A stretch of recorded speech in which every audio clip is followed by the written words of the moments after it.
com a Central dos Movimentos Populares, na presença do Saulo, que está dando todo esse apoio técnico, que já tem experiência em cursos, trabalha com isso, com educação, e já dá, a CMP já estava oferecendo cursos de formação política, né, e fez essa parceria com a gente para oferecer em feminismos. Então, é uma alegria muito grande estar aqui. A gente não contava com um número tão grande de inscrições, saiu um pouco do controle no início, porque acabou que a formação inicial era para as conselheiras, né, que são multiplicadoras, e para as mulheres da Central de Movimentos Populares, mas como nós divulgamos nas redes e houve muita divulgação, houve inscrições do Brasil inteiro. Então, tinha gente aqui no WhatsApp agora me pedindo inscrição lá em Parintins. Assim, então, é maravilhoso ver que há tanto interesse por um curso desse tipo e por uma formação que é tão necessária nesse momento que a gente está vivendo. Bom, vou passar já a palavra para a Jaqueline, não vou ficar falando demais aqui. Quero agradecer a Jaqueline, que é a nossa convidada aqui para dar essa primeira aula. A gente já começou em grande estilo, né, Jaqueline, com você. É uma honra para a gente receber mulher trans e referência nessa área no Brasil, uma professora super renomada. A gente divulgou o currículo dela e um link do currículo com vocês. Eu vou precisar ler aqui, porque são muitas coisas. Então, Jaqueline Gomes de Jesus é professora de Psicologia do Instituto Federal do Rio de Janeiro, doutora em Psicologia Social, do Trabalho e das Organizações pela Universidade de Brasília, com pós-doutorado pela Escola Superior de Ciências Sociais da Fundação Getúlio Vargas. Pesquisadora, líder do ODARA, Grupo Interdisciplinar de Pesquisa em Cultura, Identidade e Diversidade, e coordenadora do Núcleo de Diversidade NDivas, Marielle Franco. Coordenou 2 edições do curso de extensão Feministas nas Trincheiras da Resistência, ministrado no campus Belford Roxo da IFRJ em 2017 e 2019. A Jaqueline tem uma agenda super cheia, lotada. Quero agradecer a Hilda também, que fez esse contato com ela e conseguiu que a Jaqueline desse esse curso hoje para a gente, desse essa aula, viu, Hilda? Eu sei que você está aí, quero agradecer a você. A Hilda é nossa companheira aqui, mulher trans também, que fez questão de dizer, não, para dar esse curso a gente precisa de alguém que tenha esse lugar de fala. Não adianta alguém, uma pesquisadora, falar sobre o transfeminismo, é muito importante que seja uma mulher que tenha esse lugar de fala. Então, agradeço a vocês e passo a palavra agora para a Jaqueline. Obrigada. Muito obrigada, Raquel. Nossa, eu estou muito feliz de estar com vocês todas. Boa noite para todas. Já dei boa noite de novo, porque é muito bom estar nessa troca, né, de ideias, de afeto, que a gente vai começar, mesmo à distância, desde o Rio de Janeiro, de onde eu falo, até pelo que o curso se tornou ao Brasil inteiro. Fiquei muito feliz. A demanda é muito grande, você veja, né, Raquel, a gente abre o curso para um número específico, pensando na realidade de Uberlândia, né, na realidade do Triângulo Mineiro, e aí você chega ao Brasil inteiro, quer dizer, é uma discussão que o nosso país tem agora, muitas mulheres estão com demandas de discutirem, e eu quero agradecer a confiança que vocês me depositam, porque eu gosto muito da temática, né? Eu já ofereci vários cursos, não só no meu instituto, mas fora também, ligados ao feminismo, e havia, de fato, há uma demanda para a gente debater feminismo fora dos grandes centros, né? Mesmo em São Paulo, me vieram demandas do curso, em São Paulo, como vocês ouviram, eu ofereço o curso Feminismo nas Trincheiras da Resistência como curso de extensão do meu campus, do Instituto Federal do Rio de Janeiro, e eu sempre coloquei no curso, acho estratégico, porque, para quem não sabe, Belford Roxo é a Baixada Fluminense, então nós estamos pensando feminismo na periferia, onde, quando eu ofereci a proposta do curso, muitas colegas feministas de um bom tempo questionaram, mas por que oferecer na Baixada, na periferia, né? Oferece aqui no centro do Rio de Janeiro, porque ainda tem essa visão elitista também, né, de classe, de que o feminismo ainda é um tema que só algumas mulheres podem acessar, e principalmente aquelas de classe média ou classe alta. E isso é parte da ideologia dominante, que a gente está questionando.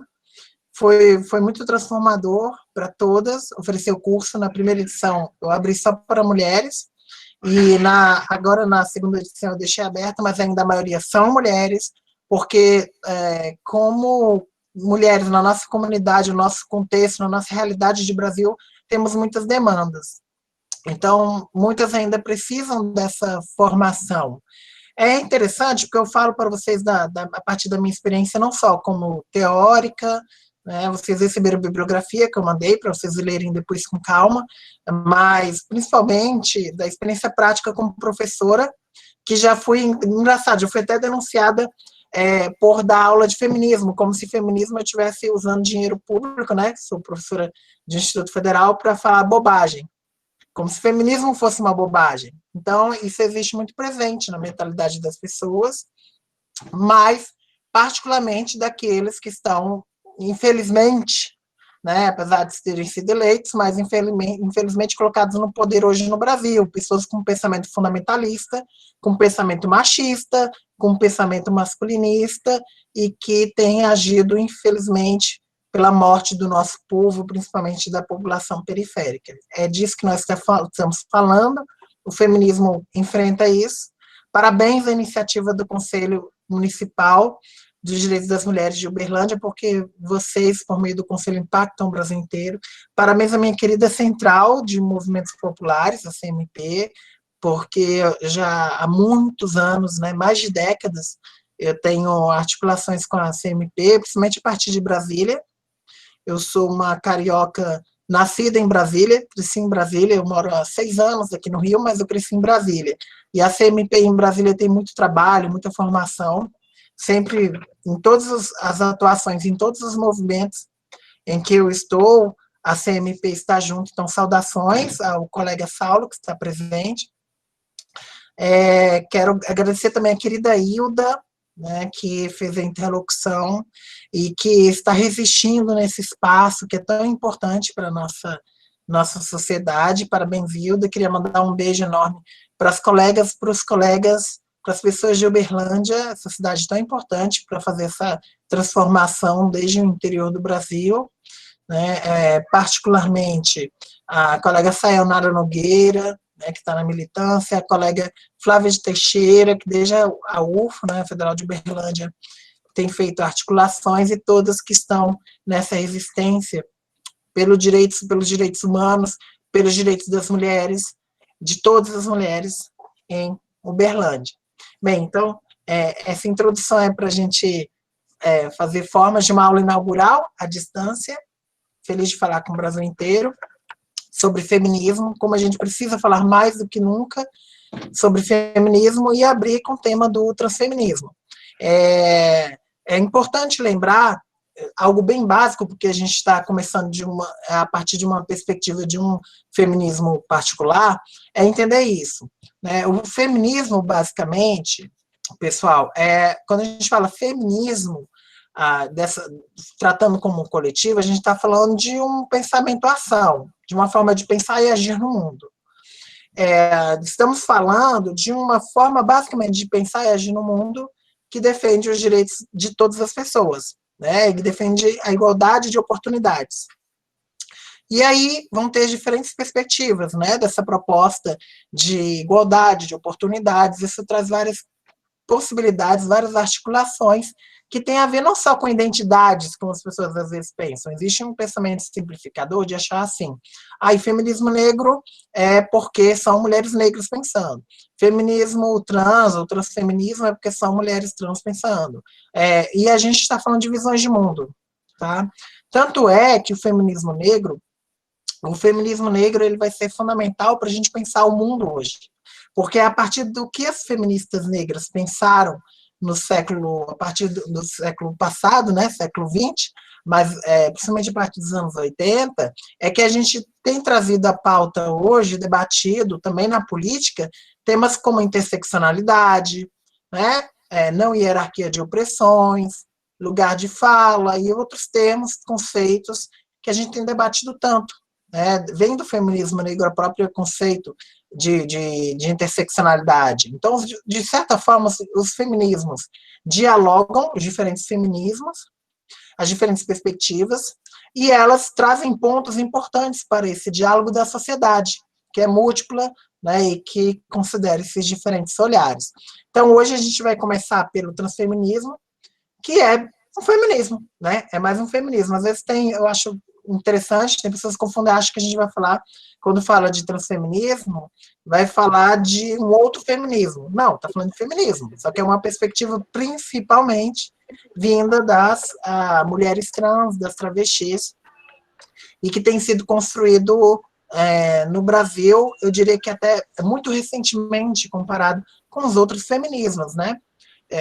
Principalmente tem um embate muito grande no Brasil, a presença, por exemplo, sobre o feminismo liberal com o feminismo marxista. Vocês vão debater durante o curso questões do feminismo radical contra o transfeminismo, questões, por exemplo, quando a gente pensa o feminismo indígena, né, o feminismo protestante, tem várias perspectivas que a gente pode trazer e que trazem elementos importantes para a gente refletir, questionar, concordar ou não, mas são importantes para entender. Então, eu vou começar daqui a pouco, mas a entender, na minha perspectiva, que o transfeminismo, o feminismo trans foi só uma opção de nome que se deu no Brasil, né, traduzindo do inglês, de onde veio a concepção do transfeminismo, claro, que no Brasil a gente tem uma cultura muito rica, é uma cultura particular, não vai ser igual aos Estados Unidos, então tem particularidades teóricas e práticas diferentes, né? No livro, no Transfeminismo, Teorias e Práticas, a gente fala disso. Mas, como qualquer outro feminismo, né? O feminismo negro no Brasil é diferente do feminismo norte-americano, por mais que tenha diálogos. E por aí vai. A gente vai ter um feminismo chicano, que é latino-americano, principalmente das indígenas, das mulheres latino-americanas, que é diferente mesmo das indígenas norte-americanas. Então, tem muita gente pedindo para entrar na sala e não está sendo liberado, tá? Eu já escrevi no chat várias vezes e a pessoa que está administrando acho que não percebeu. Tem um monte de gente tentando entrar e não está tendo autorização. É porque não está aparecendo aqui nenhum pedido de entrada. Não tem ninguém aparecendo aqui como pedido de entrada. Pode ser que a sala não comporte mais, é o que eu estou explicando aqui no chat. A sala já atingiu a ocupação máxima. Normalmente o Meet suporta até 150, 170 pessoas. Nesse caso, então, o pessoal tem que acompanhar pelo YouTube, né? Então já está transmitindo pelo YouTube agora, quem não conseguiu entrar. Perfeito. E de qualquer forma está sendo gravado também, a gente vai disponibilizar para as pessoas. Ótimo. Bem, então, eu estou resumindo bastante. Isso é um problema também, acho que as aulas virtuais, elas têm essa possibilidade de a gente alcançar muitas pessoas, mas essa limitação da gente não estar junto, né, de poder olhar, trocar essas ideias, então isso é um desafio, mas a gente vai melhorar isso em outras oportunidades, a gente vai poder se encontrar, né, que faz parte do aprendizado de uma aula efetiva, a gente ter essa troca também pessoal. Mas então, o transfeminismo vai, como qualquer outro feminismo, vai surgir no Brasil a partir, principalmente, no caso do transfeminismo, de uma influência, de uma presença mais norte-americana, que aqui vai ser transformada, né? Vai ser pensada pela realidade brasileira, que é muito particular. Eu vou passar para a apresentação, porque na apresentação eu vou falar de interseccionalidades, questões de gênero, de feminismo, que também na bibliografia que eu passei vocês vão poder acompanhar, mas a apresentação vai ser mais didática para a gente poder pensar essa questão, né? Bem, deixa eu colocar aqui. Como eu não estou vendo, eu preciso que vocês me retornem se estão vendo a tela inteira. Vocês estão vendo?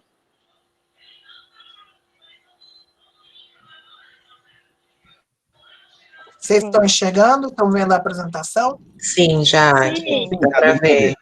Dá para ver, sim. Sim, está visível para a gente. Tá, então, eu queria começar a pensar o transfeminismo a partir de pensar o feminismo, tá? De pensar em interseccionalidades, né? Como eu falei, essa relação muito forte do feminismo negro contra feminismo, né, os diálogos intensos com questões que o feminismo negro trouxe, que o feminismo lésbico já trazia, né, então o transfeminismo no Brasil ele vai estar mais recente, mas na minha perspectiva, no meu entendimento, tem sido muito potente o transfeminismo. Por quê? Porque as pessoas confundem também muito, pessoal, transfeminismo com o movimento trans ou com o movimento travesti. Não é pelo fato das pessoas estarem em um movimento social que elas são necessariamente feministas, né? Quando a gente trabalha, eu tenho certeza que vocês vão discutir isso ao longo do curso, quando a gente fala de movimentos de mulheres, não necessariamente se está falando de movimentos feministas, tá? Então, você pode ter mulheres, um movimento de mulheres que não se consideram feministas, mesmo que muitas vezes tenham práticas que a gente vai entender como feministas. E outras que muitas vezes reproduzem, obviamente, machismo, né, dentro da sociedade que a gente vive, é uma ideologia e que a gente traz uma visão crítica para enfrentar e para superar no dia a dia. O mesmo ocorre com o transfeminismo, né? Então, a gente está falando de uma perspectiva, né, de um pensamento-ação, que vai questionar vários conceitos, né, preconceitos principalmente, né, preconceitos da sociedade, e que às vezes não necessariamente são reproduzidos no movimento trans, no movimento travesti, no movimento, né, de pessoas trans, de forma geral. Por quê? Porque é isso, porque a gente está falando de movimentos da sociedade que vão adotar um olhar feminista. E é recente isso, tá? Eu diria que pouco mais de 10 anos, a gente tem esse diálogo, de fato, mais intenso entre feminismo e movimento trans. Por quê? Quando a gente vai acompanhar o diálogo do feminismo tradicional com o movimento trans no século XX, foi de muita exclusão, vocês sabem disso, né? Todas aqui temos uma certa idade que dá para a gente saber disso, né? E se não foi por experiência pessoal, foi por estudo, de saber que houve uma grande exclusão das mulheres trans, das travestis, principalmente dentro do movimento feminista. Por quê? Porque mesmo mulheres de classes populares já eram excluídas. No Brasil, por muito tempo, se pensou o feminismo como algo que unicamente era estudado dentro da Universidade X, do grupo de pesquisa tal, e que feminista era a pesquisadora que era líder do grupo de pesquisa Y. E isso, graças aos feminismos interseccionais, aos feminismos de internet, né, essa juventude pensando no feminismo, a popularização do feminismo foi muito importante para quebrar isso. E também a internet auxiliou muito o movimento travesti do Brasil, principalmente, o movimento trans, que é antigo, é um movimento, na verdade, a população como um todo, população travesti, transexual, obviamente com diferentes nomes, existe desde que a humanidade é a humanidade, né? Então, mas, e no Brasil tem um contexto particular de perseguição desde a colônia, desde que os portugueses vão invadir o Brasil, né, vão impor sua visão de mundo, né, sua tradição, sua perspectiva, que excluía a diversidade sexual de gênero já na Europa, e vão se chocar com a liberdade, com as perspectivas diferentes de mundo, com as visões diferentes de mundo, de gênero, de diversidade, que já chega aqui com os indígenas, né? E ainda mais com os povos africanos. Então vai ter muita opressão desde o começo da colônia. E aí a gente tem um apagamento muito intenso dessa história. E quando a gente tem um feminismo, vai ter um apagamento também, obviamente. E aí vem a crítica das feministas negras, quando elas vão questionar essa concepção do feminismo como, no fundo, um feminismo branco, né, uma visão de mulher como só mulher branca, e vai abrir essa ótica, essa visão de mundo para todas as possibilidades, perspectivas de ser mulher. E aí a gente vai poder aprofundar. Eu trouxe uma imagem de Titica, que é uma cantora muito conhecida, é uma cantora de Kuduro. Kuduro é um estilo musical, para quem não conhece, de dança de Angola. Ele foi criado por migrantes em Paris, e foi levado em Angola, e a Titica, ela é conhecida como a rainha do Kuduro. Ela é uma mulher trans de Angola. Se não me engano, a Titica, no ano passado, estava morando aqui no Brasil. mas ela é muito conhecida lá e ela tem, no meu entendimento, trazido muitas discussões importantes sobre diversos lugares, né, da arte, da mulher negra, né, da mulher trans, travesti dentro do conceito, né, de Angola, dentro da perspectiva da cultura. Bem, então, vamos lá. Como eu reforcei, existe muito intenso essa ligação do feminismo negro com o transfeminismo, pelas concepções, discussões trazidas. Eu não sei se na bibliografia eu indiquei para vocês o meu livro sobre a Sojourner Truth, mas a Sojourner Truth, algumas de vocês, muitas devem conhecer. Ela é uma militante, ela foi uma militante negra norte-americana do século XIX, que já questionava o que as pessoas pensam quando falam em mulher. Né? Ela ficou muito famosa com o discurso, eu não sou uma mulher. Então ela já questionava o fato dela ser mulher negra, que ela de fato não era considerada uma mulher como as outras mulheres. E aí a Bell Hooks, no século XX, nos anos 80, vai publicar um livro retomando o pensamento da Sojourner Truth, lá do século XIX, ela vai trazer para o século XX para pensar o feminismo negro, e a crítica ao próprio conceito de mulher, como um conceito que foi construído para apagar a existência de outras mulheres que não a mulher branca de classe média, né, mulher branca casada, com filhos, heterossexual. Então a Bell já criticava isso. E no século XXI a gente vai ter as transfeministas, e a Laverne Cox, que é uma artista, uma pensadora norte-americana, vai retomar esse discurso, vai retomar essa leitura da Bell Hooks, retomar a Sojourner Truth para falar das mulheres trans, e principalmente das trans negras, como o racismo, o machismo e a transfobia se relacionam e tentam quebrar a mulheridade, a ideia de mulheridade das mulheres trans, das travestis, que se identificam como mulheres. Então, essa é uma relação muito forte, né, e que às vezes no Brasil se tenta apagar, né, às vezes por ignorância, às vezes realmente por interesses por trás, né, políticos, mas é isso, é uma visão de mundo muito unida e que trazem os mesmos conceitos, né, tem a mesma base, que é questionar o que as pessoas dizem quando estão falando mulher, e por que algumas mulheres são entendidas como mais mulheres, entre aspas, do que outras mulheres. Bem, vou passar, porque não conhecia Laverne Cox e Bell Hooks. Muita gente não conhece a Bell Hooks, que é tão lida, né, tão citada. Bem, eu falo muito da Sojourner, como eu disse, né, como biógrafa dela no Brasil, tradutora dos discursos dela, e essa é uma imagem bem conhecida dela, do século XIX. A Sojourner era uma militante. Eu sou... as pessoas têm que desconfiar quando eu falo dela, porque eu sempre vou elogiar, né, mas eu acho que ela merece, porque é uma mulher que vai nascer escravizada no fim do século XVIII, tá? E vai crescer escravizada, vai ser vendida com 9 anos, e vai se tornar essa importante pensadora. Ela era analfabeta, e para mim ela sempre foi uma intelectual, mesmo analfabeta, ela aprendeu a ler a Bíblia toda, aprendeu a Bíblia inteira sem ler, né, de ouvir ler a Bíblia, e aprendeu, e ela usou esse conhecimento que ela tinha para transformar o mundo dela, né, e para trazer discursos contra a escravidão, contra a discriminação racial, pela igualdade entre homens e mulheres, criticando o racismo, a interseccionalidade dele com o machismo, com palavras que nem se usavam na época, né? A gente está usando o termo interseccionalidade hoje, né, esse termo que foi trabalhado principalmente pela Kimberly Crenshaw, para pensar essa intervenção que a gente precisa ter, esse olhar sobre a sociedade, entendendo que as identidades se interagem. E a Sojourner já criticava, né, já pensava isso. Por mais que não tivesse essas palavras, ela já se posicionava, é só ler os discursos dela. E esses discursos que são transcrições do que ela falava, como eu disse, ela era analfabeta. Ela não escreveu os discursos.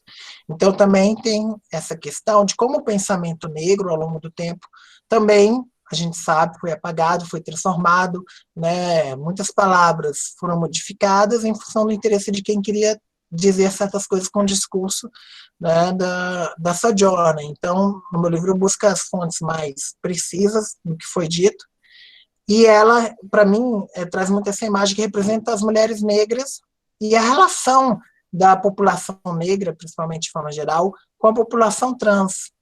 que é muito próxima em termos desse tema que está aparecendo aí, que eu estou colocando gênero e degenerificação. Como assim?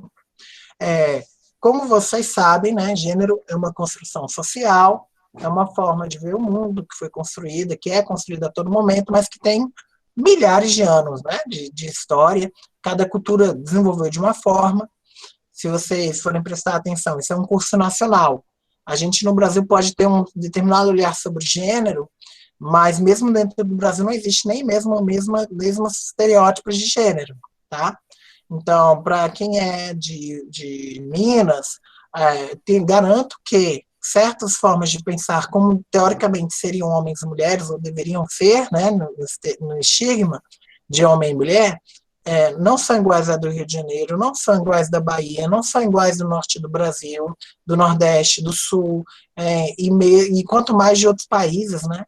Então, tem alguns pontos em comum e outros diferentes, porque pensa, a gente veio de um contexto de dominação global, de uma forma de pensar eurocêntrica, que a gente ainda está combatendo, né? E que são raízes a partir principalmente da escravidão, da exploração da mão de obra escrava moderna, né, dos povos africanos, trouxe uma visão de mundo com o fim de dominação dos corpos, de homens, de mulheres, da população negra, indígena, e por aí vai.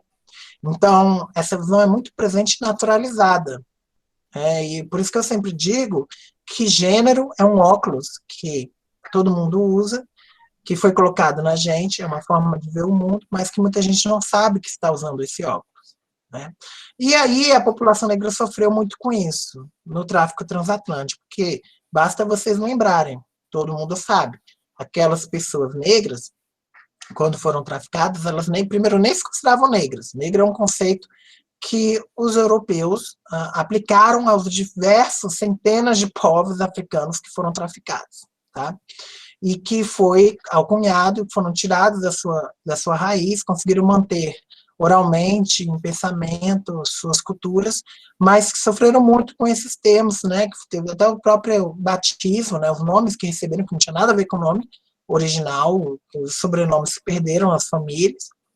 Isso é uma coisa que, principalmente no Brasil, a gente sofre muito, né, não saber nossa ancestralidade negra, porque foi apagada, com um projeto mesmo, né, colonial de dominação, e essas pessoas não eram vistas como homens e mulheres, essa é a primeira coisa, né? Primeiro vistas como mercadorias, depois, quando vistos como homens e mulheres, vocês sabem, vistos como não tão homens e mulheres como os homens e mulheres brancos, né? Sempre vistos a referência de humano, entre aspas, a referência de homem e mulher, entre aspas, que ainda é o homem e a mulher brancos. Basta ver uma coisa bem moderna, como as redes sociais, YouTube, Instagram, né, Twitter, as pessoas que são seguidas, quem são curtidas, a maioria são brancas.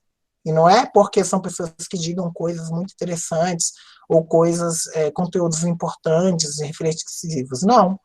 Tem uma reprodução, sim, de racismo, de machismo, né, e de transfobia também, né, falando nesses termos da aula de hoje. Mas é isso. Esse termo não foi inventado pelas pessoas trans. É uma experiência do humano que pessoas negras já vivem há séculos e que a população trans tem enfrentado, né, essa lógica de generificar, né, criar um gênero e degenerificar, quer dizer, considerar que algumas pessoas são mais homens e mulheres do que outras. E aí entram outras discussões que a gente vai entrar. Deixa eu passar.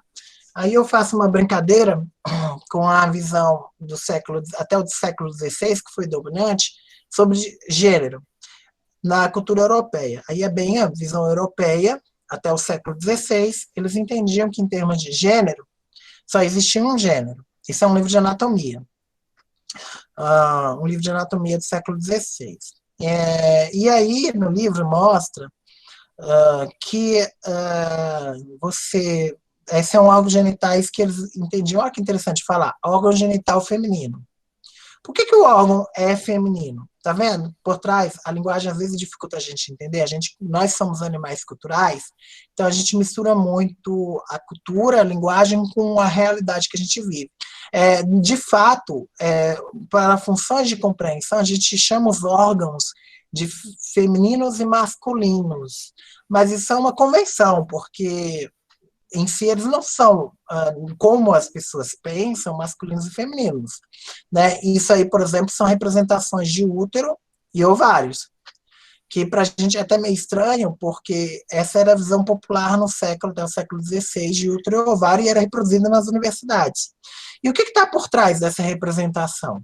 O que eles queriam dizer tem a ver com o conceito de gênero da época, que eu vou explicar, que eles entendiam que só tinha um gênero. Tá? Nós somos binários hoje por quê, em termos de gênero? Se diz que a sociedade hoje é binária porque acredita que tem 2 gêneros, homens e mulheres. Na época, não. Só se entendia que tinha um gênero, ou seja, eles eram unários. E aí a imagem ajuda a explicar. A gente mudou nossa visão de gênero nesse ponto, mas ainda acredita que um órgão, né, não nós aqui, eu acho, a maioria do curso, espero, mas tenho certeza, vocês sabem, na nossa cultura ainda se acredita que um órgão genital, de forma geral, tem muita gente que ainda acredita que um órgão genital define o gênero da pessoa. E a gente sabe que sexo biológico é diferente de órgão genital e que é diferente de gênero, né? Não são necessariamente as mesmas coisas, mas se confundem muito esses 3 conceitos e outros, né? Mas a visão na época, e que ainda é comum, era associar o órgão genital com o gênero da pessoa. Então, o que vocês estão vendo aí, sem estar cortado ao meio, né, sem estar seccionado, é um órgão genital, na visão deles, feminino, um útero e ovários, que eu vou começar a falar como eles entendiam, tá? Vai ficar meio estranho, mas é isso. Como eles viam. Que, como vocês podem ver, parece muito, né, com pênis e testículos, porque, de fato, seccionando, você vai entender que os órgãos genitais femininos, de fato, são órgãos genitais que poderiam ser masculinos, mas não se desenvolveram o suficiente. Ou seja, na visão das pessoas do século XVI, principalmente dos cientistas do século XVI, a mulher, enquanto órgão genital, ela era subdesenvolvida, né? Porque era um homem mal formado.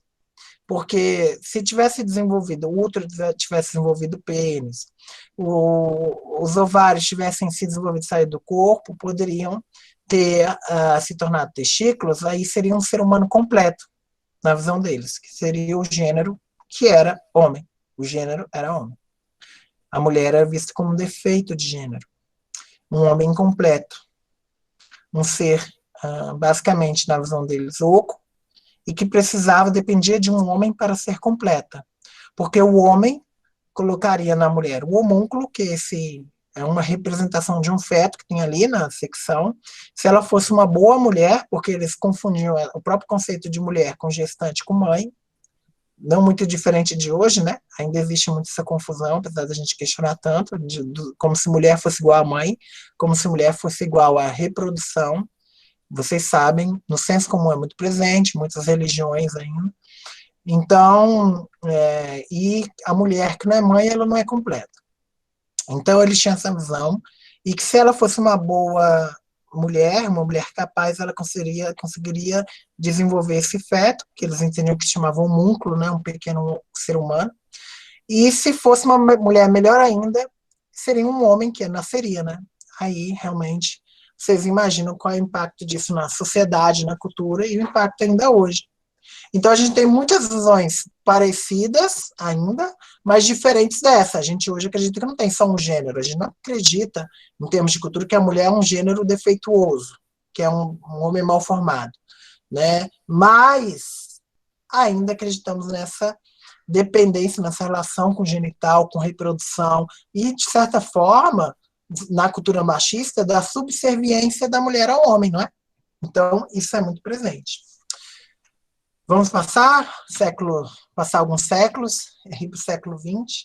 Então, as lógicas de apartheid, de segregação ainda são muito presentes. A gente está vendo imagens, né, do apartheid de pessoas negras nos Estados Unidos, século XX. Aí é um tratamento, uma lésbica no Reino Unido sendo tratada, né, uma visão da orientação sexual, da diversidade sexual como se fosse uma doença. Então ela está sofrendo eletrochoque para ver se, entre aspas, cura ela, né, da sua homossexualidade. Então o século XX ainda nos traz essa herança de não aceitar uma diversidade de gêneros, uma diversidade sexual. E no século XXI, a gente vai ter, sempre teve questionamentos, tá? Mas a gente vai ter uma visibilidade muito maior, né? Pelo avanço tecnológico, avanço da comunicação, a gente vai ver mais possibilidades dos corpos humanos, né? A gente vai ter mais possibilidades de intervenção no corpo. Aí vocês estão vendo o Zombie Boy, que é um modelo que faleceu, né? Ele ficou muito famoso, faleceu há um tempo, ele ficou famoso por essas tatuagens no corpo inteiro.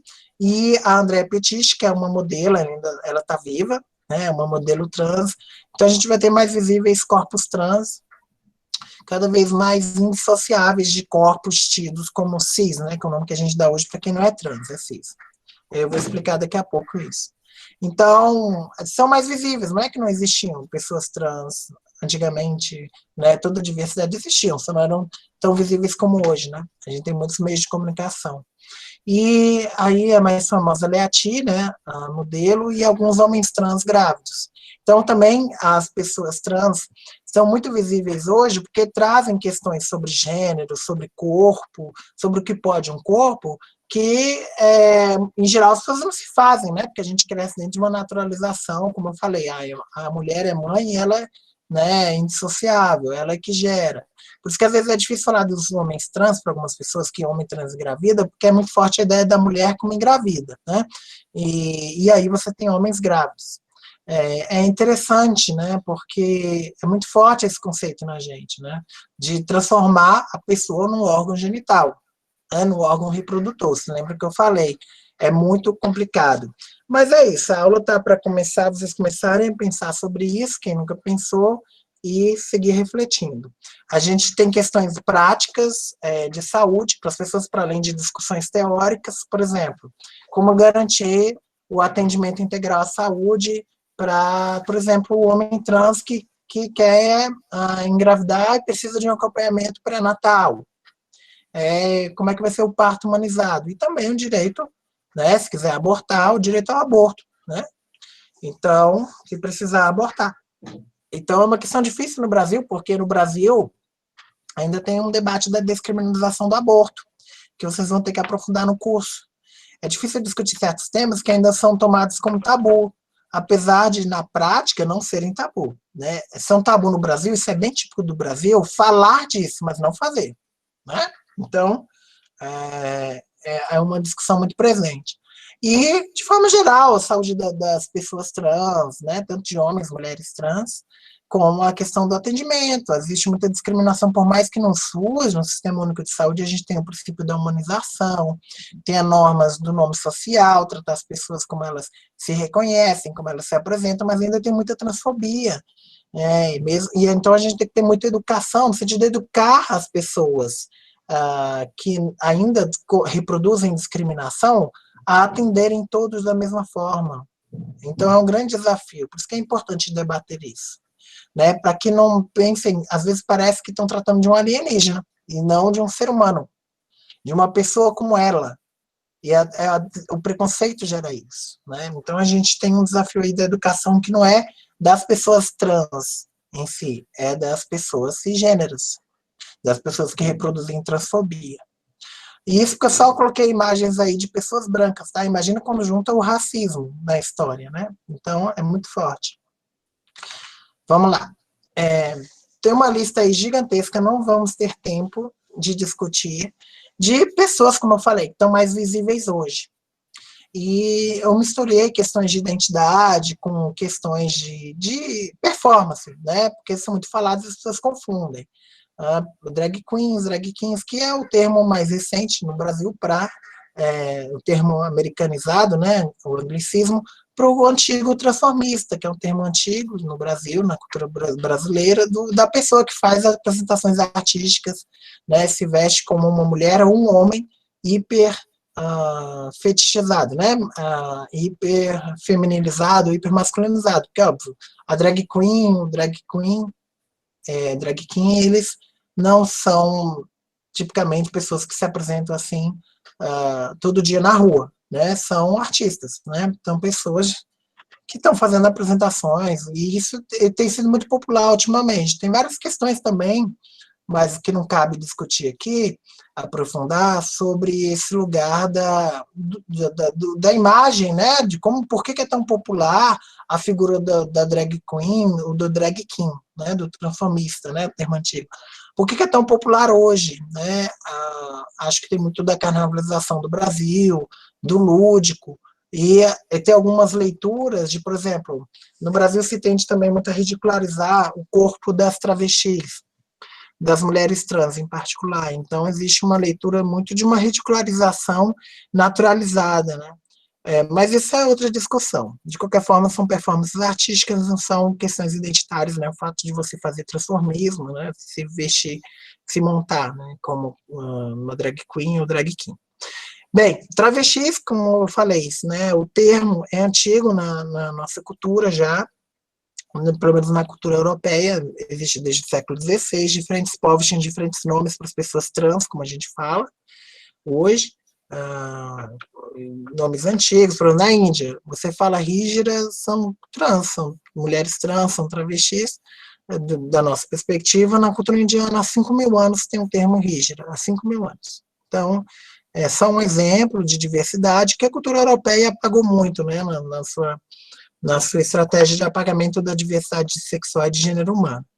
Bem, crossdressers, que é um termo norte-americano, vários homens sentem, não tem relação com travesti. Eu coloquei do lado para explicar que quando os crossdressers começaram a querer dar um nome para a sua experiência, eles resolveram dar um nome para as pessoas não confundirem eles com travestis. Por quê? Crossdresser é um termo que homens que gostam de se vestirem como mulheres para questão de fetiche, de prazer sexual, de usar uma roupa íntima da esposa ou de alguma mulher e sentem prazer, é mais um fetiche, não é uma questão de identidade, né, de se reconhecer como mulher, se reconhece como homens em geral hétero, casados, com filhos, mas que sentem prazer em se vestir como mulheres nos momentos íntimos, ou durante prática sexual. Então eles resolveram se dar este nome, para não serem confundidos com travestis. E com as travestis. E aí o que acontece? Tem várias questões para a gente trabalhar, mas é basicamente isso. E é engraçado, eu coloco parelho por isso, porque eles criaram um termo para se diferenciarem, para as pessoas não confundirem eles com os travestis, mas, ao mesmo tempo, é interessante a relação, porque, em geral, as pessoas acham, sabem muito mais, né, sobre travestis, ouvem falar pelo menos, mesmo que seja de forma estigmatizada, estereotipada, desinformada sobre as travestis, mas pouco sobre crossdressers, né, e é engraçado, porque quando você entende o conceito, como eu expliquei, existem muito mais crossdressers no mundo do que travestis, né, porque a gente, mesmo que sejam populações diferentes, mas essa população que é menor, ela é muito mais visível pelo estereótipo, que são as travestis, mas os homens que fazem crossdressing, né, são muitos, né, pelo menos 1 em cada 30 homens, no mínimo, fazem crossdressing, mas a gente não vê tantos. Por quê? Porque na nossa sociedade machista, como vocês sabem, é mal visto ou é ridicularizado o homem que se mostra em roupa feminina, né, ou que expõe o seu corpo, né. Então, isso é muito típico de uma leitura machista, um olhar, esse óculos machista que impede de ver a realidade na sua diversidade. Bem, e aí outros termos, a gente discute depois, homens e mulheres trans. O termo transexual me incomoda um pouco, como muitos, porque eu prefiro usar o termo trans de forma geral, porque acabou se criando um monte de categorizações para a diversidade da população trans, transgênera, como se queira chamar, e isso às vezes é problemático, as pessoas ficam querendo identificar semelhança e diferença como se fosse um jogo. Então, assim, tem termos que as pessoas se reconhecem, né? Se identificam de formas diferentes. Homem cis, sem pênis, em geral as pessoas pensam que só o homem trans, né? O homem transgênero, o homem, a pessoa transmasculina não tem pênis. Homem cis também, muitos não têm pênis. É de novo aquela relação, né? Porque é homem cis que as pessoas em geral, por que a gente marca que é cis? Isso foi um conceito criado pelas transfeministas, porque as pessoas ainda se prendem em falar homem. Lembra que eu falei de feminismo negro? Homem como branco. Eu falei para homem, sozinha, um monte de gente pensou branco. Mas pensa também cis. Só que não nomeia que é cis esse homem que pensou. E aí cria absurdos, como por exemplo, eu vi o Tinder eu coloquei no meu Twitter, porque eu vi a propaganda do Tinder no mês passado, falando que ela era um mês do orgulho, né, LGBT, e ela o Tinder fazendo uma propaganda no Instagram, supostamente inclusiva. Eu fiz um vídeo no meu YouTube, vocês podem ver depois sobre isso, falando sobre genocídio, apartheid, eu aproveitei para falar da questão desse Tinder transfóbico. Não sei se vocês viram a hashtag, que é muito mais profunda do que só transfóbico. O Tinder, ele tem a opção lá, para quem não sabe, é um aplicativo de relacionamento, tem a opção lá, homens e mulheres. E aí, mês passado, ele resolveu se dizer inclusivo e acrescentou a opção mulher trans. Aí eu falei assim, mas a mulher é mulher trans também. Quando você fala mulher, inclui mulheres cis, mulheres trans. As mulheres incluem todas as mulheres, né? Mas o que está por trás disso, gente? A ideia de que, de fato, foi o que eu acabei de dizer. Ainda se pensa, quando você fala só mulher, muita gente só pensa na mulher cis. Quando fala no homem, só pensa no homem cis. E por trás, como eu já disse, da pessoa branca. Então, por isso que é importante marcar. E quando o Tinder faz isso, ele explicita uma visão transfóbica dele, né? Que ele já não queria diferenciar a mulher trans das outras mulheres. E que é até meio bizarro, né? Porque é bizarro porque não tinha nem a opção homem trans lá. E não tinha a opção de transformar homem em homem cis, já que queria especificar. Não, o homem de verdade, entre aspas, o que se está dizendo quando se fala homem só, sem falar que é cis, ou mulher só, sem falar que é cis, é que é homem de verdade. É isso que está se dizendo. De verdade, muito entre aspas, né? Então é isso, a transfobia ainda é muito naturalizada e muito reproduzida, é uma ideologia. Então, muita gente acha que todo homem cis tem pênis. Quando a gente fala de mulheres cis sem útero ou seios, é mais natural a gente pensar, porque a gente tem propaganda, a gente tem campanhas contra o câncer de mama, a gente sabe que tem, como qualquer organismo, tem homens, né, tem pessoas que nascem, que ninguém nasce homem ou mulher, né? As pessoas nascem pessoas, a gente nasce pelado, a gente nasce, e aí a gente nasce, pelo menos 4% dos bebês que nascem, nem dá para identificar o órgão genital, porque são pessoas intersexo, que é o novo nome para o nome antigo hermafrodita, o nome é intersexo hoje, que tem genitália ambígua, ou que tem alguma inconformidade cromossômica. E aí, muitas vezes, não se consegue identificar, se dar um gênero, se atribuir um gênero para a criança, porque você não consegue nem identificar qual é o órgão genital. Então, isso em outros casos, né? Por exemplo, será que muita gente não acha que o homem tem câncer de pênis, câncer de testículo, né? Sofre acidente, como qualquer outro ser humano, e perde esse pênis, né? Por aí vai. Então é isso, vejam como a ideologia, como o machismo, como o preconceito, ele funciona apagando a nossa visão da diversidade de corpos. Mas é isso, vamos seguir, que a gente deve ter muitas questões. Homens femininos, que eu usei o termo feminino para falar afeminado, né, que é mais popular falar afeminado. Antigamente, hoje é menos isso, mas antigamente era muito forte a ideia que as pessoas tinham de que a expressão de gênero de uma pessoa correspondia à orientação sexual dela. Quer dizer o quê? Se o homem é afeminado, ele é gay. Se a mulher é masculinizada, se ela é machuda, se ela é caminhoneira, então ela é lésbica. Óbvio que não tem nada a ver, né? A forma como a gente expressa o nosso gênero é uma característica muito particular e que não faz nem sentido qual é a relação disso com a orientação sexual da pessoa. Mas é muito forte isso na cultura, né? Fazer essa associação. Hoje menos que antigamente. Então eu fiz questão de marcar aí, né, homens femininos, né, de qualquer orientação sexual, né? e mulheres masculinizadas, masculinas, de qualquer orientação sexual. A gente hoje mais visíveis pessoas assexuais. Eu estou fazendo essa lista só para mostrar uma diversidade, tá? Sexual e de gênero. Porque o transfeminismo é, acima de tudo, um olhar, né, sobre o mundo. E aí, pessoas assexuais, o que são pessoas sexuais? Que podem até sentir atração afetiva por outras pessoas, tá? E aí são classificadas como românticas, mas não sentem atração sexual, que seja desejo sexual. Então, são assexuais, não têm um desejo, né, de fazer sexo. Mas podem querer formar pares, viver junto.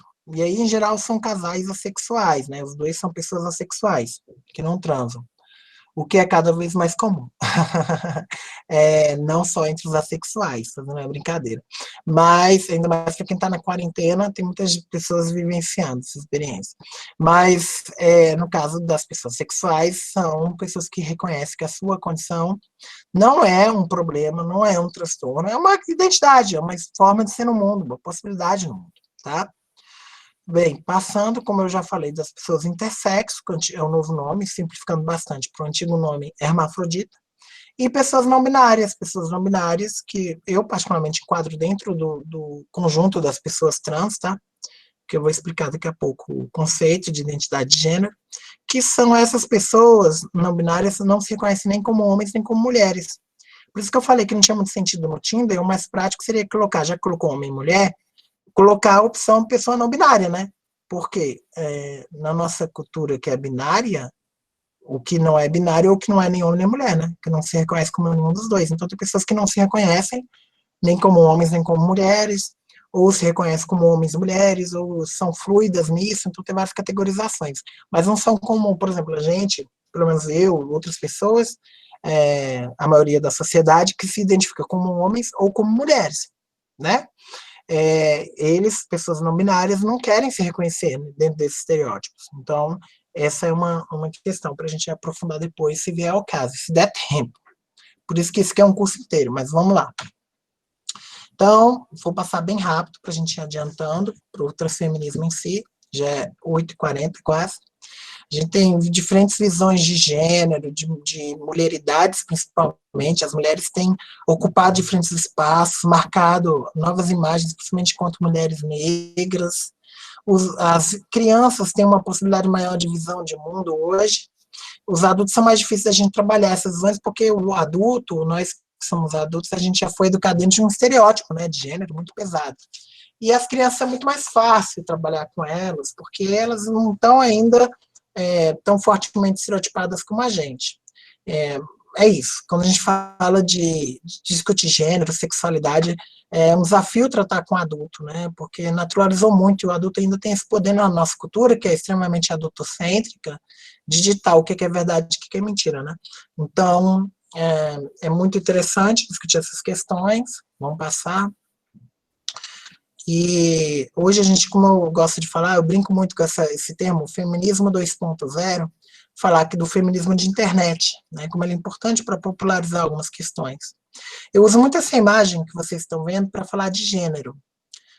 Gênero, como eu disse, é uma forma de ver o mundo, é uma construção social, não é algo que é dado, é algo que foi construído, né, e que a gente não sabe quais eram as intenções das pessoas antigamente que construíram esses conceitos, essas formas, mas que a gente vive elas, porque a gente chega aqui, vive pouco tempo nesse mundo, considerando a história da humanidade, e não tem muitas vezes a perspectiva da história. Mas esse quadro, o que tem a ver com gênero? Não é só porque a gente está vendo aí uma mulher sendo retratada, mas é porque ele, em essência, reproduz gênero como uma construção, algo que as pessoas acham que é dado, mas que é construído. As pessoas gostam de usar essa imagem, que as pessoas em geral pensam que é uma fotografia. Na verdade é uma pintura hiperrealista. E quando o pintor fez esse quadro, ele quis dar a impressão, como todo pintor hiperrealista, de que de fato tinha uma mulher sentada nua no chão, coberta com plástico, virada para a parede. Isso foi tudo pintado. E pela habilidade do pintor, né, a dar essa impressão, né, para quem está observando. É bem isso que é gênero. A gente reproduz de uma forma tão profunda que a gente não sabe nem explicar, né? Às vezes nem verbalizar o que a gente está vivendo em termos de gênero, mas é isso. Bem, na internet nós temos vários acessos, discussões de todos os níveis. Eu gosto muito, tenho blogueiras feministas com várias discussões, foi muito importante, ainda é. Blogueiras negras, que traz essa discussão do racismo, tem vários blogs, estou discutindo, trazendo só alguns. O próprio transfeminismo, que foi muito importante há pelo menos uns 6 anos aqui no Brasil, para trazer a discussão do transfeminismo para a internet, e outros, né? Eu sou, faz tempo que eu não escrevo, mas eu sou colunista da revista As Minas. As Minas também tem feito um trabalho importante, a revista Gênero e Número, tem várias revistas aí que a gente, na internet, mas hoje é muito mais presente o debate no Instagram, no Twitter, né, e mais indivíduos, né. Então, assim, eu trouxe algumas falas, pensando na população trans, principalmente mais jovem. Essa é uma foto antiga da Maria Clara Araújo, hoje é uma militante bem conhecida. Ela é de Pernambuco, do Recife, hoje ela mora em São Paulo. Essa imagem é de quando a Maria Clara passou no vestibular para pedagogia em Pernambuco, e pela política do nome social. Então, vocês vejam, uma política pública que reconheceu o direito de pessoas trans ao nome, e pessoas trans jovens, e que foi importante para que Maria Clara e outros jovens entrassem concorressem, né, nos processos seletivos para a universidade e entrassem. Né, ela provavelmente esse ano, ela termina o curso dela em pedagogia, ela está fazendo agora em São Paulo. Deixa eu passar, essa é a bandeira do orgulho trans, para quem não conhece, é um símbolo importante, cada vez mais utilizado, porque às vezes as pessoas usam só a bandeira do orgulho LGBT, e a bandeira do orgulho trans traz a particularidade da luta das pessoas trans. Quando ela foi criada, nos anos 90, tem uma criadora, a Mônica Helms. A Mônica Helms falou assim, para explicar por que ela escolheu fazer a bandeira assim. Ela falou, azul para meninas, azul para meninos, rosa para meninas, branco para quem não se identifica com nada disso. Não importa a direção do seu voo, ele sempre estará correto. O que ela quis dizer? Que você pode sim se identificar como menina, pode sim se identificar como menino, ou pode não se identificar com nada disso. Todos somos pessoas trans nesse sentido, esse voo que a gente se coloca, e isso é bom, e isso não importa, e é isso que nos traz orgulho. É essa a ideia da bandeira do orgulho trans, tá?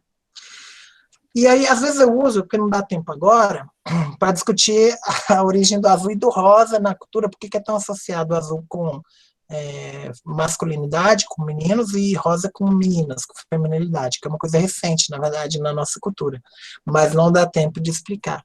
Então, vamos avançar. Eu mostro algumas mais pessoas trans. Essa é a Indianara Siqueira, é uma importante militante trans aqui do Rio, ela também é uma puta feminista, uma feminista pelos direitos das profissionais do sexo. Honestamente, eu não sei se no curso vocês vão discutir puta feminismo, mas é interessante, a Monique Parada, ela lançou ano passado um livro, Puta Feminismo. Então, no Brasil também tem aumentado essa discussão sobre as questões dos direitos dos profissionais do sexo, né? E a Indianara é uma militante que junta essas militâncias, né? Enquanto militante trans, puta feminista, que é um termo que as feministas pela prostituição adotaram, né? E que são profissionais de sexo, trabalhadoras sexuais ou putas, né? Como a Gabriela Leite, saudosa militante, gostava de falar, né? Ela se afirmava como puta. Tem uma carga interessante para a gente pensar. E aí, a Indianara também ela é idealizadora, e ali, desde um abril que tem aqui no Rio, é uma ocupação que se chama Casa NEM, que abriga a população LGBTI, porque o município do Rio não tem, ele falha, ele não tem abrigos que recebam adequadamente a população LGBT. Deixa eu passar. Aí eu trouxe a Verônica Bolina, que é de São Paulo, principalmente conhece o caso da Verônica, é um caso de transfobia policial. A Verônica, obviamente, não tinha essa cara, não se vestia com essa roupa. A Verônica ela está viva ainda, felizmente, porque poderia estar morta no dia seguinte que tirou essa foto. Ela é uma travesti preta de São Paulo, e teve um caso de violência doméstica, ela agrediu uma vizinha, a polícia foi chamada. E o que a polícia fez? A polícia de São Paulo, a polícia militar, fez isso aí que vocês estão vendo. Desfiguraram ela, arrancaram toda a roupa dela. Ela, de fato, estava nua. Essa calça nem é dela, tá? Foi uma calça que arranjaram, colocaram nela. E lembra muito imagens da escravidão, como ela foi algemada, tanto nos braços quanto nos pés, e os seios expostos. Ela teve o cabelo cortado também, pelo que vocês podem ver. Então, e muito agredida. É isso. E a gente só sabe que Verônica ficou viva porque a Polícia Militar de São Paulo tirou essa foto, essa mesma polícia que a gente está falando tanto hoje, isso já faz alguns anos, tá? A mesma polícia que hoje se fala tanto, que pisa no pescoço, né, das mulheres negras, que agride, que mata gente negra, matou o menino Guilherme, mata muita gente que não se sabe. Essa polícia, ela tirou a foto nessa época da Verônica e colocou no Facebook da Polícia Militar. E eles colocaram como um troféu, falando assim, nossa, que ridículo, olha essa pessoa, isso, né, que a gente pegou outro dia. Como ridículo, ridicularizando o fato de que quase mataram ela e que provavelmente, como acontece com muitas na prisão, poderia ter sido morta. Mas como colocaram no Facebook, movimentos de direitos humanos souberam do que aconteceu e foram acionados.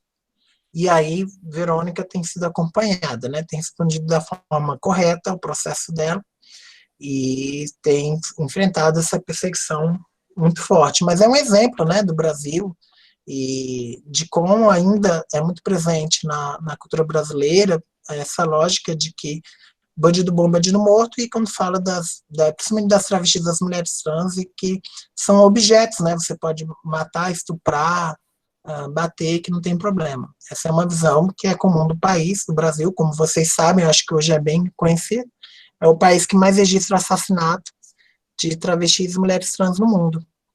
E, ao mesmo tempo, é o que mais acessa conteúdo pornográfico, pornografia sobre os corpos trans. Para mim, não tem nenhum paradoxo nisso, porque é a mesma visão de objetificação. Você vê a travesti como você vê a mulher negra como objeto sexual. Você não vê como aquela que é boa para casar, né? Para ser esposa, companheira. Não. A cultura machista, a cultura racista tem essa marca de que essas mulheres são vistas como objetos sexuais.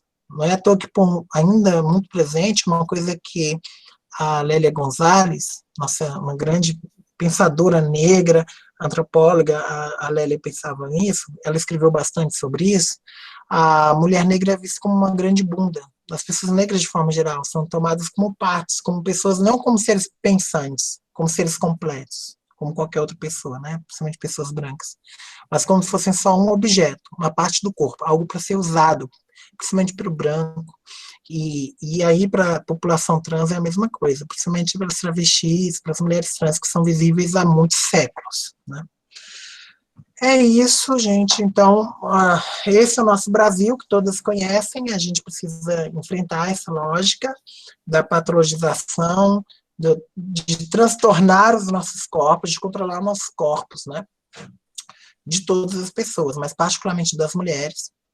E aí essa questão do Estado brasileiro, como eu falei, ainda é um Estado que criminaliza certas situações em que a mulher, né, queira abortar. Então, imagina como será no caso dos homens trans, né? Então, é uma grande discussão. A mulher ainda é vista como objeto para ser usada. Vivências não hegemônicas de gênero, ou seja, principalmente as mulheres trans, as travestis, são vistas como patologizadas ainda, como doentes, por mais que a gente cientificamente não trate, não entenda assim. Então, é uma grande luta nesse país ainda para a humanização, para o reconhecimento da humanidade e para a cidadanização. Eu vou pular essa parte, que é mais uma discussão sobre direitos, mais ampla, mas é isso, a gente tem muito caminho para chegar na garantia de direitos, na garantia da cidadania, da liberdade, de reconhecer que as outras pessoas têm os mesmos direitos que a gente, superar essa lógica do apartheid, da segregação, que se era bem marcado antes, ainda mas não é tão explícito, do branco, do negro, também da pessoa cis para a pessoa trans, obrigado, da pessoa trans, né? E eu trago uma fala da Kimberly Crenshaw, que eu falei, né, ela que trouxe o conceito, o termo interseccionalidade para o feminismo negro, que hoje é tão usado.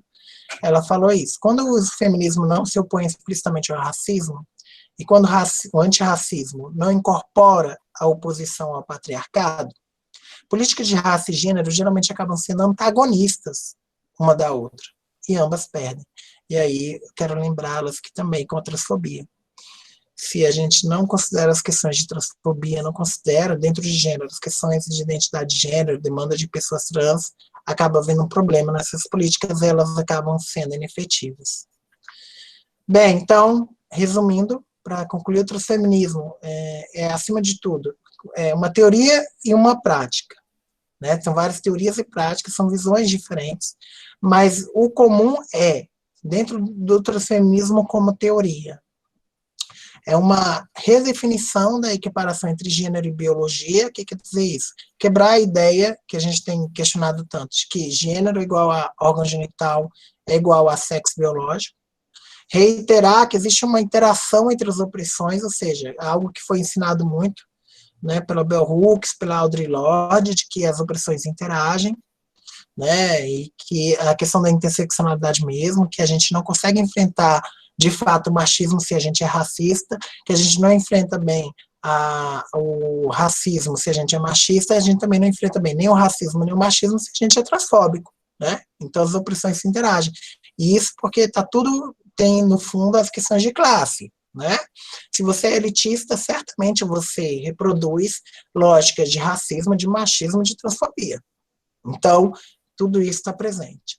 Reconhecer, é importante o terceiro ponto, reconhecer a história de luta das travestis, das mulheres trans, e das experiências pessoais da população trans na luta por direitos, entender elas como elementos fundamentais para se entender o próprio feminismo, né? O que o feminismo, de forma geral, e aí, na verdade, a gente está falando de feminismos, né, como eu disse, como eles podem crescer com as experiências, histórias de luta e construções teóricas também, né, de pensamento das pessoas trans, particularmente das travestis, das mulheres trans.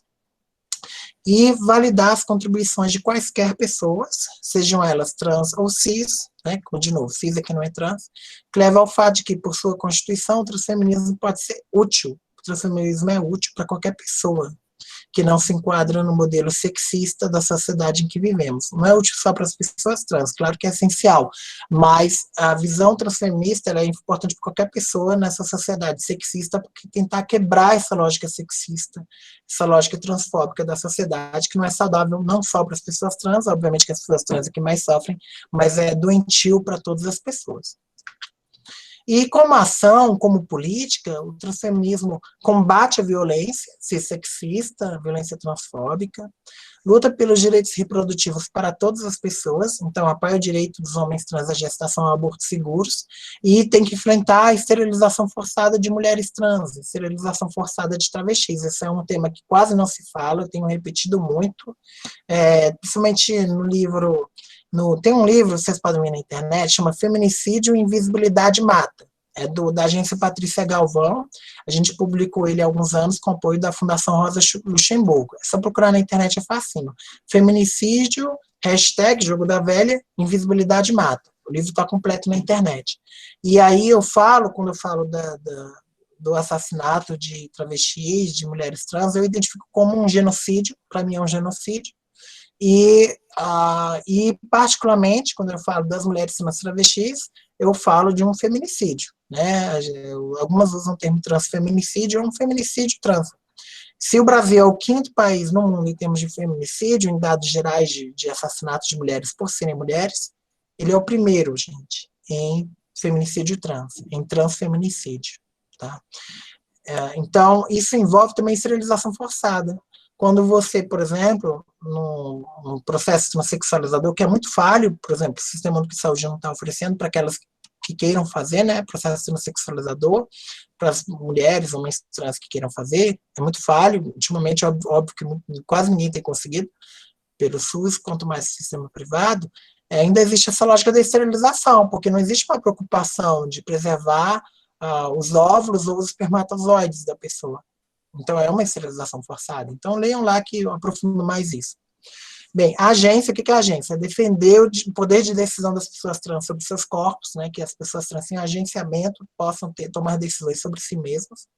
Desconstruir as identidades binárias, respeitando, claro, tanto pessoas cis ou trans que se enquadrem nesse binarismo, homem e mulher, sem excluir aquelas que não se enquadram. Então, é defender, de fato, pessoas não binárias, que são trans, né? Corpo positividade, o que quer dizer corpo positividade? É um conceito que tem sido quase nunca utilizado nesses últimos tempos, mas ele já foi bem construído antigamente. É valorizar o seu corpo. Então, é uma luta para valorizar os corpos trans, ter orgulho dos corpos, desestigmatizar, principalmente das mulheres trans, as travestis, que no Brasil são muito alvo de ridicularização, né? São os corpos que são bons para trepar, para transar, para usar, para expor, mas não para serem ouvidos, para serem lidos, né? Para as pessoas se relacionarem, casarem, o que seja. É a mesma discussão, é interessante como dialoga de novo o tema da solidão da mulher negra com a solidão da mulher trans. É impressionante como dialoga fortemente, né? Bem, livre sexualidade, que as pessoas trans se sintam confortáveis com a sua sexualidade, qualquer que seja uma pessoa trans hétero, homo, bi, assexual, que seja, como se defina. E terminologia, evitar termos que essencializem ou invisibilizem as identidades trans, porque é importante as pessoas cis, quando tiver marcado que é importante se colocar enquanto cis, se colocarem enquanto cis, não como pessoas universais, tá? Apagando pessoas trans. Eu vou passar para fechar de vez, ver se a gente tem tempo de discutir quase 9 horas. O transfeminismo, no fundo, é uma denúncia, gente, da maneira ahistórica, né, sem considerar a história com que pessoas trans são tratadas, tanto a história enquanto a história da sociedade, né, não entender essa história da população trans, que foi apagada, como entender a própria pessoa como se ela não tivesse história, que eu brinco muito, é como achar que a pessoa trans brotou, é como se essa pessoa não fosse uma criança, não tivesse sido uma criança, como se sobreviver à violência transfóbica, né, como se não fosse ser uma idosa. Então, quem que está cuidando das crianças e adolescentes trans? Quem está cuidando dos idosos trans? Isso é uma questão importante, mas particularmente as pessoas trans, isso é apagado. Né, denunciar também a forma como as pessoas trans são vistas de maneira estereotipada, que desloca os olhares de suas complexas histórias de vida, e quando fala, por exemplo, se apresenta a pessoa como trans, ao invés de entender assim, mas uma pessoa, o que mais, né, o que ela faz, né, de ser trans, o que significa para ela, né, ser pessoa. Aí tem muito estereótipo, como se ela só falasse de coisas trans. Então, isso é uma coisa que eu tenho batido muito, para quem acompanha minhas postagens, principalmente no Instagram, eu coloco bastante. As pessoas, é uma forma de estereotipia, achar que pessoas trans só falam de coisas trans, né? Então, como se existisse uma coisa trans, na verdade, isso é bem interessante. Bem, tendem a ser considerados apenas em função de sua identificação de gênero como pessoas trans, que é reforço que eu já comentei no ponto anterior, desconsiderando-as como seres com gênero, com orientação sexual, com cor, raça, com idade, com origem geográfica, com deficiência, com história própria, né? Então, as pessoas resumem a história da vida da pessoa quando ouvem que ela é trans. Aí parece que sabe toda a história de vida da pessoa, né? Bem, e o que ela pensa? Desafios dos autores transfeministas hoje. Isso é algo que eu escrevi já faz alguns anos. Eu acho que tem sido alcançado, que é tanto as pessoas, homens, mulheres, pessoas não binários, escrever para um público diversificado e heterogêneo. Eu acho que tem sido alcançado. Eu vejo principalmente quem está, os meninos do Twitter, no Instagram, tem alcançado. Claro que eu não, assim, muita gente se considera transfeminista como se considera feminista. O curso existe, eu falo sempre para as minhas alunas, no curso de feminismo, a gente dá curso de feminismo, porque cada vez mais, isso é muito bom, se vocês consideram feministas, mas muitas mulheres não têm uma rede de contatos feminista, e não tem teoria, não leram a fundo as teorias. Então é importante para enfrentar as estratégias machistas, masculinistas, conhecerem a rede, conhecerem teoria. O mesmo cabe, obviamente, quando a gente fala de transfeminismo, né? Então, não é porque a pessoa é trans e tá fazendo foto dela que ela necessariamente é transfeminista. É importante, né? Eu acho que, principalmente para a juventude, né, ter esse olhar, como eu disse, né, valorizar esse corpo, essa presença é importante. Mas existe uma necessidade de uma profundidade maior, então é importante acompanhar essas questões, né? Não só acompanhar a pessoa só porque ela é trans, como eu falei, só porque é mulher, só porque pensar o que está sendo construído, o que eu posso construir junto. Essa é a grande questão. Então é isso, tem muitas pessoas maravilhosas, tá aí as referências, não dá tempo de vocês lerem tudo, depois posso passar a apresentação para vocês. Recomendo mais uma vez o livro Transfeminismo, Teorias e Práticas, que ele resume muito dessa discussão, ainda é o primeiro em língua portuguesa, Este ano faz 6 anos do livro, né? Foi a primeira língua portuguesa sobre transfeminismo, ainda não saiu outro que eu saiba em português sobre transfeminismo. O Homofobia, eu sempre indico, porque eu falo também de transfobia nele, que é um livro, na verdade, sobre LGBTfobia, né? Porque na época, quando eu publiquei, não tinha comum esse tema LGBTfobia, que eu gosto bastante dele. Então, quando eu falo homofobia, identificar e prevenir, eu estou falando, e lá dentro do livro eu explico, como identificar e prevenir a homofobia, lesbofobia, bifobia, transfobia. Acho particularmente que é bem útil hoje, ainda mais com a decisão do STF do ano passado, de criminalizar a homofobia e a transfobia. Então, elas foram criminalizadas, e eu acho que é importante a gente que é da educação, qualquer ambiente de aprendizagem, não precisa ser educador para usar esse livro, não precisa ser professor, né? Basta estar em um ambiente de aprendizagem que é ambiente, pode ser um ambiente de trabalho, pode ser a ONG, a associação comunitária, identificar e como fazer dinâmicas, atividades de grupo, porque só palestra, essa nossa conversa, não é suficiente, tá? Tem que ter um processo educativo. E aí é importante ter essas ações, então o livro orienta. Tá na loja virtual da Metanoia. Meus contatos, Jaqueline Gomes de Jesus, tem o meu e-mail, DFJ, mas, na verdade, mais prático é falar comigo pelo Instagram. O meu Face estou quase abandonando. Eu também tenho um Lattes, que de vez em quando eu atualizo, meu currículo Lattes, porque tem que atualizar, né, como professora universitária, acadêmica. Mas é isso, o Instagram é o melhor caminho para a gente interagir. Eu deixei essas duas imagens, que são a mesma imagem, eu gosto de brincar com isso. Eu dou uma disciplina que se chama-se Psicologia da Moda, que também para algumas turmas do curso técnico, o curso técnico em moda é sobre corpo, subjetividade. Eu falo muito de percepção. E na percepção humana, até gênero a gente vê de forma diferente a mesma imagem, dependendo de como você projeta. E é tudo uma construção cultural, por estranho que pareça. O cérebro foi construído a partir da experiência cultural dos nossos ancestrais, dos ambientes que eles viviam, as condições que eles estavam e opções que eles tomaram para a vida. E é interessante que na imagem grande, né, quem é da nossa cultura veja Einstein, e na pequena veja Marilyn Monroe. E é a mesma imagem, tá? Uma pessoa de outra cultura não veria um Einstein, não veria uma Marilyn. E é a mesma imagem. Diferença só por quem faz a minha disciplina é que sabe por que as pessoas veem diferente. Então é isso. E você, qual é a sua revolução? Né? Agora é só um começo, porque isso foi uma sensibilização. Espero que vocês leiam mais, discutam mais, ouçam mais, e principalmente, quando falo de transfeminismo, convivam com pessoas trans, estimulem, empreguem, né? Usem serviços, eduquem e estejam com pessoas trans junto, porque assim a gente vai transformar as coisas. Não adianta só tomar pessoas trans como um assunto interessante, né? As pessoas trans têm que ser protagonistas, e não só das questões relacionadas a elas. É o que eu sempre falo sobre, de forma geral, por exemplo, quando as pessoas tratam a população negra. Acha que a pessoa negra só vai falar de racismo, ou de questões da vida dela. Não, temos pessoas negras na área de saúde, como eu, por exemplo, somos profissionais de saúde, porque muitas vezes a gente não é chamado para falar da Covid-19. Por exemplo, quando vocês ligam a TV, vocês vão ver profissionais de saúde em geral são os médicos brancos, né? Falando de Covid. Sendo que muitas vezes outros profissionais de saúde, ou mesmo médicos que não são brancos, também têm estudado, têm enfrentado essa questão. Mas é isso, a gente está enfrentando essa visão de mundo, essa ideia universal, que ainda esse sujeito universal ainda é o branco, ainda é o homem. Mas a gente está num bom caminho, né? Muito obrigada, gente. Esse é um desenho que, na primeira turma de moda que a gente fez no campus, em 2016, os alunos fizeram. Eu estava com cabelinho curto. Beijos. Porque é aula longa, gente. Ei, Jaqueline, obrigada. Maravilhosa a aula.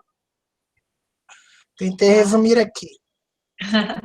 Bom, tem muitas mensagens aqui elogiando a aula, falando que adoraram, foi excelente. A gente vai abrir para perguntas. Eu anotei já algumas perguntas que surgiram, né? Acho que a gente pode fazer de 3 em 3. Pode ser? Pode. E se alguém... Tá, eu vou começar aqui. Quem quiser escrever mais pergunta, pode escrever agora aqui no chat. E se alguém quiser abrir o microfone, depois pede inscrição e rapidinho, vamos marcar até as 9h30, né? Que a gente Para a gente ter um teto aqui, um limite. Pode ser, Jaqueline? Pode ser, Raquel. Tá. Então, eu anotei aqui, a Tainara perguntou que não vê ainda uma definição plausível e verdadeira quanto à diferença transexual e travesti. E depois dela, umas 3 pessoas seguiram também, dizendo que tinham dúvidas a respeito dessa diferença.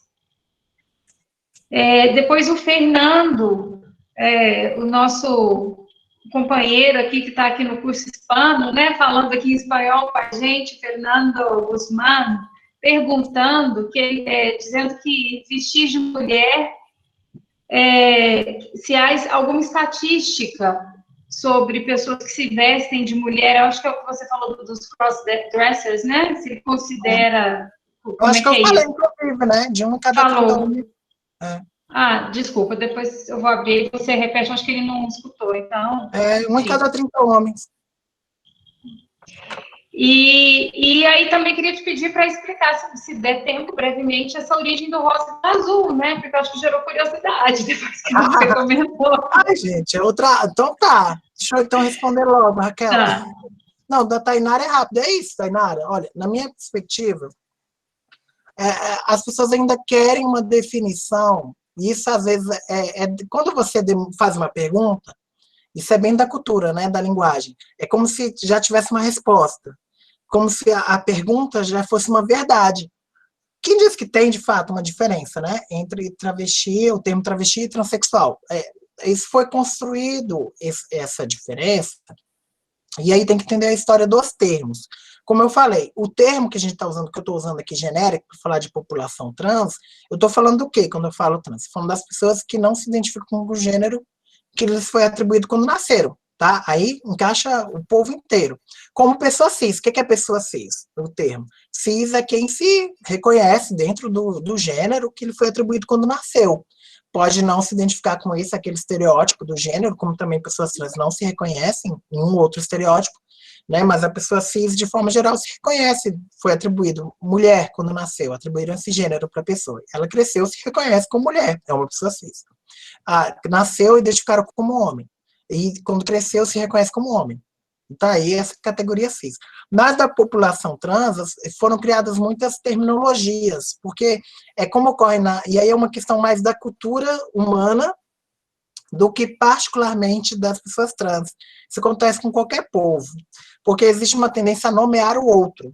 Você vê, quando a gente pega os nossos povos indígenas, os povos indígenas, em geral, não se davam nome. O nome que a gente usa hoje para muitos povos é o nome que os outros povos davam para esses povos, tá? E isso, por exemplo, eu dei um exemplo bem didático no começo, quando eu falei negro. Negro não foi um nome que nossos ancestrais se deram. Eles não se chamavam negros, eles eram Yorubá, eles eram Banto, eles eram, né, Axante, eram diferentes povos, né? Quimbundo, tinha diferentes nomes para povos, né, como eles se identificavam. Mas se deram nomes para eles. O mesmo aconteceu quando a gente usa esses termos travesti e trans, a gente está dando nomes que ao longo da história foram dados para populações que já existiam, que diferentes culturas tinham diferentes nomes, e que se resolveu dar esses nomes. O termo travesti, quando ele surgiu, no século XVI na Itália, foi para categorizar essa visão bem estereotipada ainda hoje, de que a travesti, né, ela é um homem que se veste de mulher. Esse era o sentido da época. E que ainda se combate até hoje, né, 4 séculos depois, para mudar essa perspectiva, porque as próprias travestis adotaram o termo, foi como população negra no Brasil.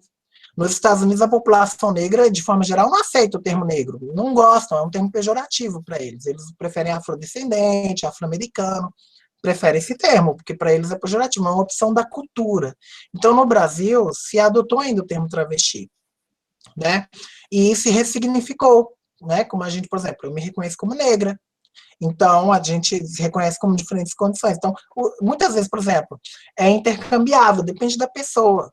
Né, tem pessoas que em alguns momentos se identificam como travesti, em outros momentos se identificam como mulher trans. Né? Para outras não, para outras é bem marcado. Olha, eu me posiciono como travesti por uma questão política, porque é uma identidade, as minhas ancestrais eram identificadas, se identificaram como travestis, então é importante marcar. E o termo travesti ainda é muito estigmatizado. Então é uma opção política. É uma opção de eu vou me posicionar assim. Mas qual é a diferença essencial? Assim, não tem uma diferença, porque nem a Tainara falou, não é uma diferença. Não existe uma essência, uma diferença em essência. Em geral, quando meu vestido caindo, em geral, e eu digo isso em orientações sobre identidade de gênero. Em geral, quando você vai falar com uma travesti, quando a pessoa se identifica como travesti, o que ela está querendo dizer com isso? Tem algumas possibilidades. E, de forma geral, todas têm uma identificação feminina. Podem não se identificar como mulheres, mas têm uma identificação feminina. Algumas não se identificam como mulheres. Algumas sim. Aí você tem que falar com a pessoa, para ver como a pessoa se reconhece. Tem travestis que eu até enquadraria dentro da categoria não binário. As pessoas usam o termo não binário hoje, alguns usam o termo queer para se referir a experiências não binárias. Tem travestis que já se identificavam assim há séculos, assim, que não queriam se identificar nem como homens nem como mulheres. Né? Isso também está na categoria travesti, muito antes de inventar o termo não binário. Então é isso, tem uma diversidade muito grande, é uma categoria cultural bem antiga. Então, essencialmente não tem diferença, é só uma categoria que a gente usa para interpretar e depende de como a pessoa se apresenta. A história do rosa e do azul. Então, vou sintetizar a história. Bem, as cores na cultura, elas são a coisa mais arbitrária que existe em cultura. Tá? Você vai olhar cada cultura, cada povo, ao longo da história, como cada povo define uma cor, como categoria cultural, depende muito da época, depende muito do ambiente que esse povo vive, tem várias questões. Né? E aí é todo um estudo que a gente faz de psicologia da cor. Mas o rosa e o azul, da nossa cultura, eu vou pegar a nossa cultura. Quando a gente olha o século XIX, ninguém fazia diferença de rosa e azul, tá? Por quê? A gente tem que lembrar que a gente vive num capitalismo bem avançado e que existe uma coisa chamada nicho de mercado. O que é nicho de mercado? As pessoas criam produtos para vender, para que alguém compre, e tem que criar nichos para que esses produtos sejam vendidos. Então, cria essas marcas, tá? Então, cria o produto para quem... Basicamente, homens e mulheres. Homens e mulheres é um nicho de mercado, né? Para criar diferentes produtos para serem vendidos. Nos Estados Unidos, do século XIX, eles já eram uma sociedade capitalista bem avançada, tá? Nesse caminho para se tornar esse império global, econômico, político, militar. Aí o que acontece? Eles também não tinham tanta diferenciação, mas já tinham esse nicho de mercado, porque, eu vou chegar no Brasil depois, para ficar mais didático. Eles acreditavam, na época, que tinham que fazer nicho, produtos, no fim do século XIX, isso, produtos específicos para os pais que podiam comprar produtos para os seus filhos de acordo com o gênero dos filhos. Então, eles diferenciavam. E aí buscavam, claro, diferenciar pela cor. É assim que funciona no mercado, diferenciar o produto, né? Para dizer, ó, esse é o produto de menino, esse é o produto de menina.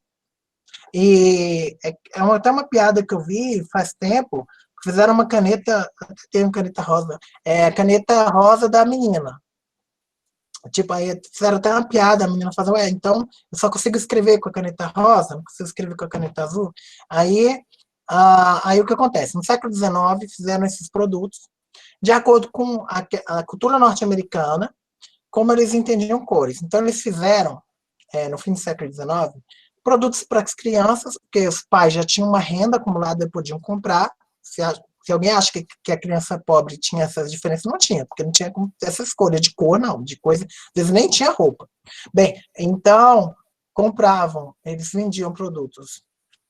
Tem um monte de coisa rosa e azul aqui. Finge que isso aqui é azul, tá?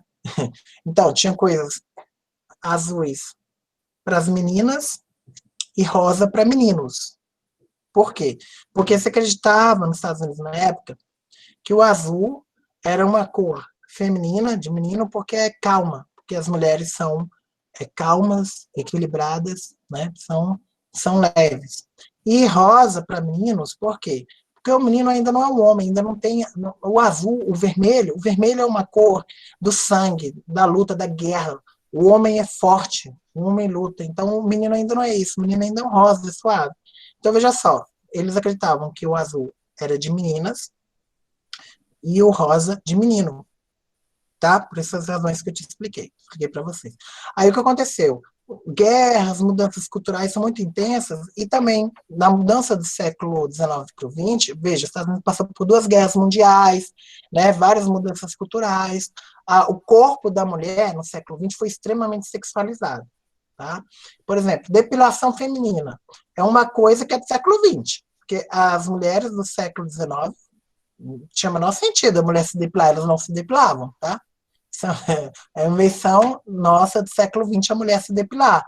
Até porque o corpo da mulher não era exposto como era hoje, né? Porque cada vez mais o corpo feminino foi exposto, até para fins de objetificação, de sexualização. O corpo das mulheres se tornou um produto, né? Algo que você vai vender uma cerveja, você vai vender um cigarro, você pega e bota uma mulher do lado, uma mulher nua, seminua.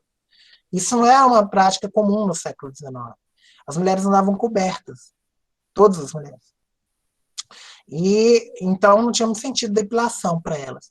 Então, tem várias questões que não dá tempo de trabalhar da depilação, né, que envolvem infantilização do corpo da mulher, tem várias questões sobre embelezamento. Mas então o corpo das mulheres foi sexualizado. E aí se associou cada vez mais o vermelho com a cor da paixão, né? Você vai ver que vai ser muito comum o batom vermelho, as coisas vermelhas para representar isso, nos cosméticos vermelhos. E então eles, lá em torno da Segunda Guerra Mundial, né, anos 30, 40, entenderam que não tinha sentido, ver como é que a cultura funciona, né? Não tinha sentido azul ser cor de menina, porque o azul é equilibrado e racional, é uma cor da racionalidade que é dos homens, né? Quem é passional é a mulher que é passional, né? E as meninas ainda não são mulheres. Então, é um rosa, não chega a ser um vermelho da paixão, senão está sexualizando a menina, ela ainda não menstruou, né? Ainda não é uma mulher. Então, na visão deles, foi aí que começou a surgir essa ideia de azul para meninos, rosa para meninas, que eles entendiam diferente no século XIX. E aí começaram a vender esses produtos, azul para menino, rosa para menina. Tá. Brasil, como é que era no Brasil? Não tinha nada disso, porque o Brasil, o povo, bem didática, o povo, no Brasil, século XIX, século XX, quem é que tinha dinheiro para ficar pensando em roupa de menino e menina? Ou a criança estava pelada, ou a criança usava a roupa dos irmãos mais velhos. Que, em geral, se tinha roupa, era algodão cru, não tinha essa escolha de cor, né? E até para as famílias mais ricas do Brasil, no século XIX e XX, se vocês forem ver fotos antigas, você vai ver até os meninos, menina não tem diferença, era uma roupa longa, todo mundo ali não tinha essa diferenciação de gênero. Mas aí a gente vai começar a ter uma industrialização nos anos 30 e 40, governo de Getúlio Vargas, Segunda Guerra Mundial, e vão começar a chegar os produtos americanos aqui. E vão chegar pelas portas de entrada, que são Rio de Janeiro e São Paulo. Qual é a porta de entrada desses produtos? As grandes lojas de departamentos, né? As famosas Mesbla, as Sears. Eu ainda tenho alunas que trabalharam nessas lojas na época, para vocês verem. Trabalharam bem jovenzinhas. E nessas lojas vão chegar aí nos anos 40, no Brasil, anos 40, 50, com esses produtos. E para as pessoas da época não tinha o menor sentido, assim, para a população em geral, diferenciar a cor das coisas para criança. Até porque nem tinha como comprar as coisas para criança. É até engraçado isso. Mas, então, os pais que tinham dinheiro chegaram a essas lojas. Aí aqui no Rio de Janeiro, lá na praia de Botafogo, aí chegou a loja da Sears. Ou aqui na Lapa, a loja da Mesbla. E ainda tem os prédios, né? Ainda estão aqui. Aí viraram shopping, outras coisas. Aí o que acontece? Lá, aí o pai que tinha dinheiro ia lá na loja, aí tinha um departamento de menino e menina. Aí o que tinha lá? Aí chegava na loja, tinha todos os produtos de menina era rosa e de menino era azul. Ninguém chegou para eles e falou assim, olha, pai, azul é cor de menino, rosa é cor de menina. Não, eles compraram os produtos que estavam lá e levaram para os filhos. Aí essa ideia foi popularizada. Veja, olha que legal, isso é que tem valor, né? A coisa de azul, de menino, é que tem valor, né? As pessoas compraram, eu quero uma coisa azul também para o meu menino, eu quero uma coisa rosa para minha menina.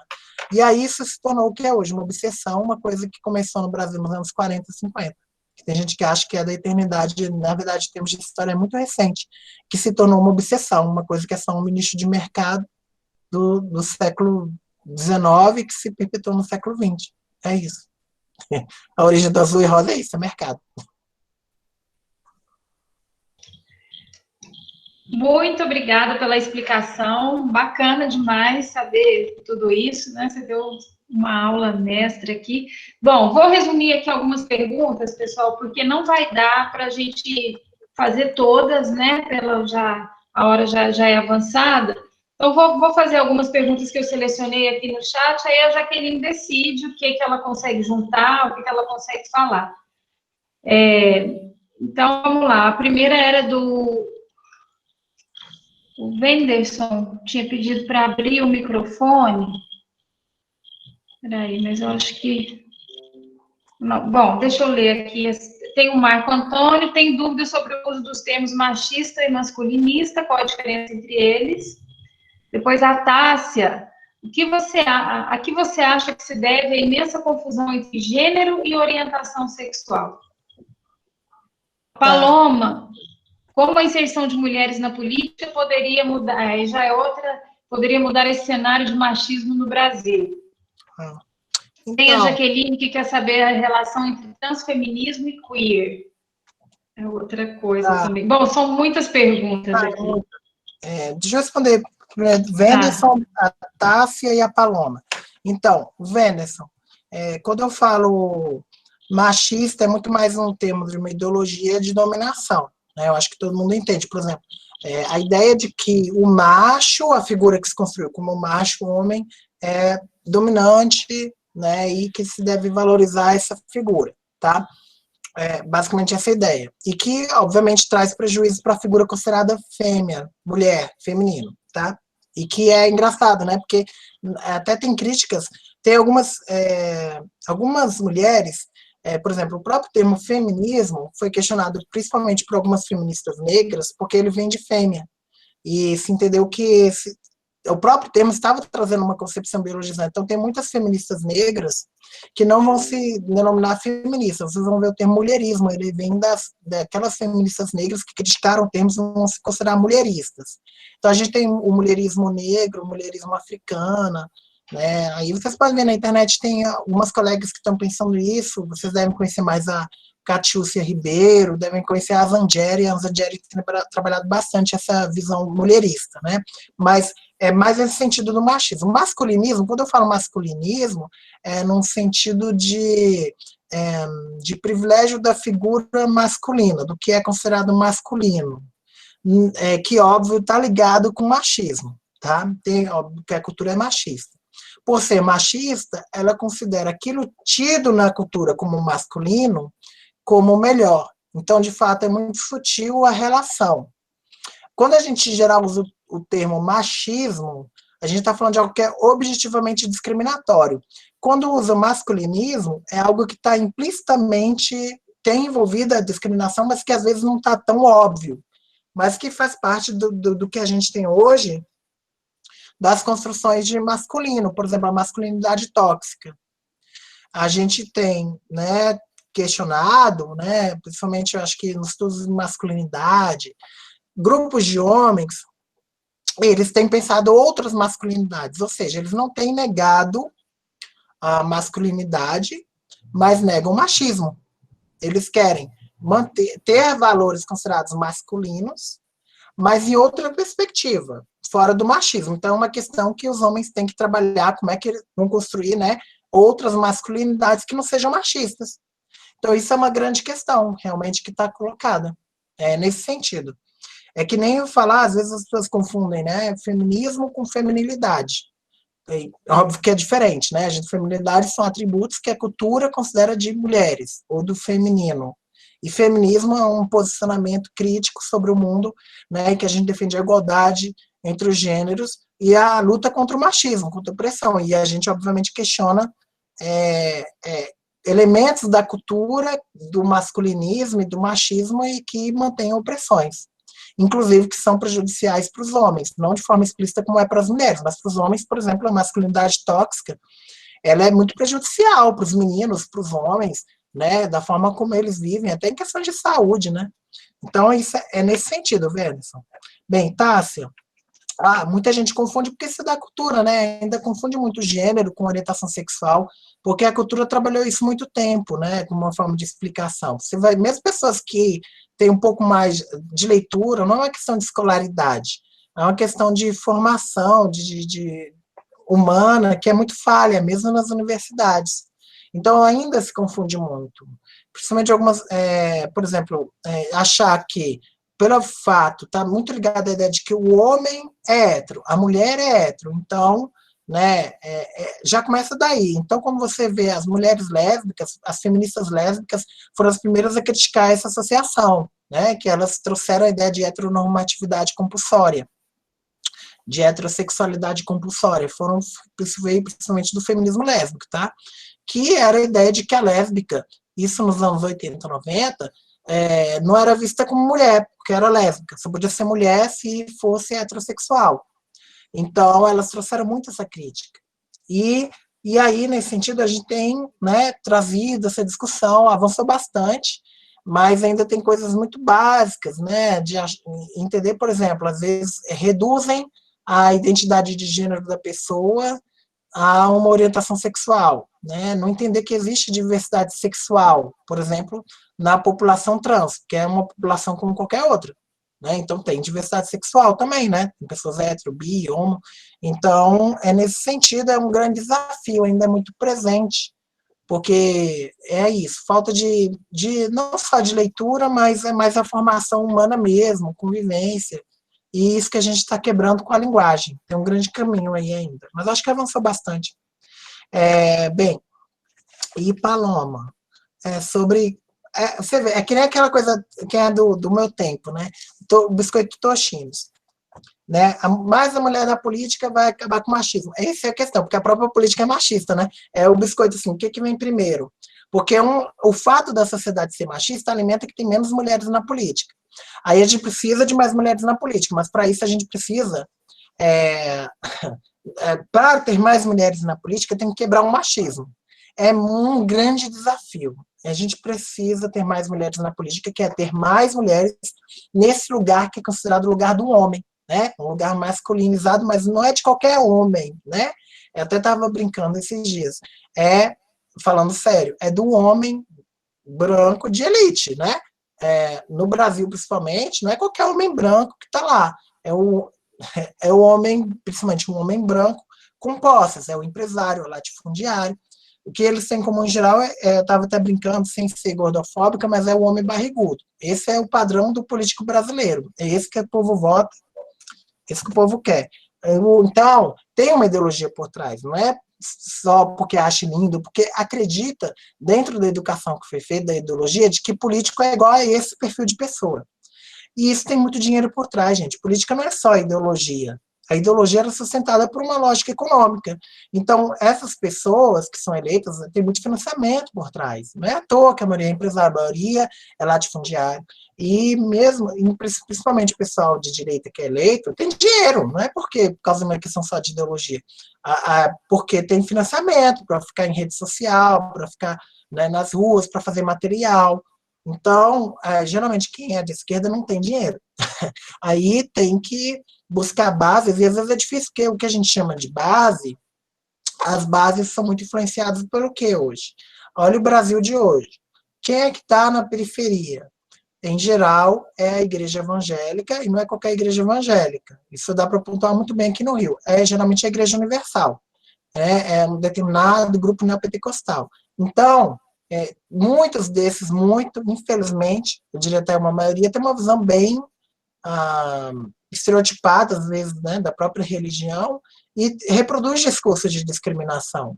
E tem um projeto de poder. É diferente do aprendizado que, por séculos, a Igreja Católica teve de dissociar Estado e política, Estado e religião. Isso é uma coisa que a religião católica passou. No neopentecostalismo é algo que está sendo discutido hoje. Então, ainda tem isso muito presente. E aí, a mulher ainda é vista dentro daquele ambiente privado, né, que cuida das pessoas, que cuida do lar, que cuida do marido, não é visto como uma pessoa que é pública, que faz política, que representa, ela é vista como uma pessoa que cuida, isso ainda está reproduzido no nosso discurso, gente, muitas mulheres ainda reproduzem isso, que a mulher cuida, é carinhosa, não tem nenhum problema da gente cuidar, de ser carinhoso, só que por trás, muitas vezes se reproduz a ideia de que isso é diferente de conduzir. Então, quando vem uma mulher, por exemplo, eu dou o exemplo da Dilma, quando vem a Dilma, muita gente acha agressiva, mas não acha agressivo um homem que acha igual ou pior do que ela na política, acha super normal, né? Outras mulheres que têm comando, outras mulheres com autoridade, acham agressivo. Então, isso vem de um aprendizado desde a infância, né, de qual é o lugar da mulher. Veja como é difícil. Então, tem um desafio muito grande.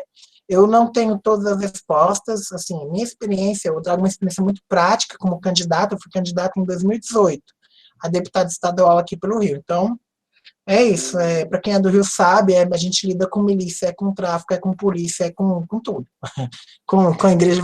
Então, eu tenho todos os discursos presentes. E é difícil porque a maioria da população ainda tem essa visão estereotipada da mulher como a que cuida de casa, e quando está no partido político, mesmo nos partidos de esquerda, não é a dirigente. Em geral, a mulher está cuidando da candidatura dos homens. E eles só se sentem obrigados em cumprir a nominata, que é aquela cota para ter 30% de mulheres na lista de candidatos, porque isso é exigido por lei. Tá? E muitos ainda estavam burlando. E agora, na última eleição, tentaram burlar, teve até questões aí, acho que foi com o PSL, tem certeza outros partidos também, no PSL que foi mais denunciado, de usar as candidatas laranjas, de usar laranja, botar uma mulher lá só para ter o número, né, dos 30% para concorrer, que não é 30% eleita, tá? É 30% para concorrer. E aí usar, na verdade, o recurso dela para candidato homem. Então, é um desafio grande, gente. É muita luta, mudar a visão de mundo das pessoas sobre a mulher candidata. As pessoas ainda acreditam que o político é aquele que grita, é o que tem, que se impõe. E aí exigem, muitas vezes, da mulher muito mais do que exigem para o homem candidato. É um grande desafio. Se é para os homens negros, imagina para a mulher negra, para a mulher LGBT, né, para as pessoas LGBT, mas principalmente para a negra lésbica, trans, para as pessoas que não estão nesse padrão assim de político. É um grande desafio. A gente fala que, claro, mais mulheres na política podem mudar a política, mas tem uma estrutura por trás. Então, a gente tem que mudar essa sociedade. É de todos os caminhos, não é só de um caminho só, não, mas tem que estar em todos. Tem que estar na política, tem que mudar a educação, tem que ter mais emprego para mulheres, as mulheres ganharem no mínimo, mesmo que os homens, nas mesmas funções, que hoje ainda não é igual. É isso. É uma frente muito grande. Obrigada, Jaqueline. Foi muito transparente, muito pontual, né? O pessoal está batendo palma, estou vendo a Dila ali batendo palma, a Dila é pré-candidata a vereadora aqui em Uberlândia, né? Temos vários presentes aqui que estão envolvidos nessa luta. Eu queria dar um informe antes da gente terminar a aula, depois vou passar também a palavra para o Saulo. Quero agradecer a todas, todos e todes pela presença. Tem muita gente aqui me chamando no WhatsApp, em grupos, inclusive no grupo do Conselho, e dizendo que não conseguiram entrar na sala, né? Então, é isso que foi explicado no início da reunião. A gente não sabia exatamente a capacidade da plataforma, nós pensamos que seria até 250 pessoas, mas parece que até 150, 170, e mesmo que algumas pessoas saiam da reunião, aquele nome, aquele e-mail já fica cadastrado ali, então aquela pessoa pode sair e voltar a entrar. Não adianta sair e outra pessoa nova entrar na reunião, então está gerando essa dúvida aqui, e o pessoal fala, não, mas saíram, agora não pode entrar outras? Não, porque uma vez que entra, essa mesma pessoa pode voltar com aquele e-mail, tá? Então, gente, eu acho que foi uma aula inaugural brilhante, superou minhas expectativas, e é isso. Vou abrir aqui a palavra para o Saulo, se ele quiser dar uma palavra aqui para finalizar, e só gratidão a vocês. Obrigada. A gente fica até sem palavra, né, do que vai falar depois dessa aula. Realmente foi uma aula magnífica, assim, a gente fica muito feliz. A Central de Movimentos Populares agradece muito a participação da Jaqueline no curso, né, a participação de todos. A gente fez a transmissão ao vivo, estamos aqui apanhando de toda essa tecnologia, aprendendo, né? Como diz o ditado popular, a gente vai trocando o pneu enquanto o carro está andando. O carro anda. Isso.